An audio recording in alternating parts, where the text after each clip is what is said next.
All right, chapter 12 of A Long Walk to Water. Southern Sudan, 2009. An iron giraffe, a red giraffe, made very loud noises. And the giraffe was this tall drill that had been brought to the village by the two men who had visited earlier. They had returned with a crew of 10 more men and 2 trucks, one hauling that giant giraffe drill, along with other mysterious equipment, and the other loaded with plastic pipe. Meanwhile, the land was still being cleared. Naya's mother tied the baby on her back and walked with several other women to a place between the village and the pond. And they collected piles of rocks and stones and tied them up into bundles using sturdy cloth. They balanced the bundles on their heads, walked back to the drilling site, and emptied the rocks onto the ground. Other villagers, using tools borrowed from the visitors, pounded the rocks to break them up into gravel. Many loads of gravel would be needed. Naya didn't know why, and the piles of gravel grew larger each day.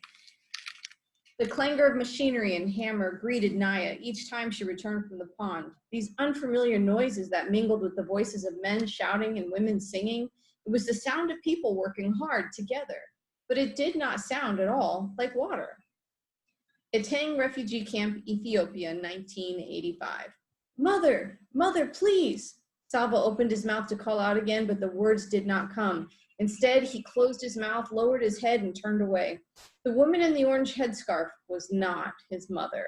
He knew this for certain, even though she was still far away and he had not seen her face. Uncle's words came back to him. The village of Laun Arik was attacked, burned. Few people survived. No one knows where they are now. In the moment before calling out to the woman a second time, Salva realized what Uncle had truly meant. Something Salva had known in his heart for a long time. His family was gone. They had been killed by the bullets or bombs, starvation or sickness. It did not matter how. What mattered was that Salva was on his own now. He felt as though he were standing on the edge of a giant hole, a hole filled with black despair of nothingness. I am alone now. I am all that is left of my family. His father, who had sent Salva to school, brought him treats like mangoes, trusted him to take care of the herd. His mother always ready with food and milk and a soft hand to stroke Salva's head. His brothers and sisters, whom he had laughed with and played with and looked after, he would never see them again. How could I go on without them? But how can I not go on? They would want me to survive, to grow up and make something of my life, to honor their memories. What was it Uncle had said during that first terrible day in the desert? Do you see that group of bushes? You need only to walk as far as those bushes. Uncle had helped him get through the desert that way, bit by bit, one step at a time. Perhaps Salva could get through life at the camp in this way. I need only to get through the rest of this day, he told himself. This day and no other. If someone had told Salva that he would live in the camp for 6 years, he would never have believed it. So that was 1985. 6 years later, July 1991. They are going to close the camp. Everyone will have to leave. Well, that's impossible. Where will we go? Well, that's just what they're saying. Not just this camp, all of them.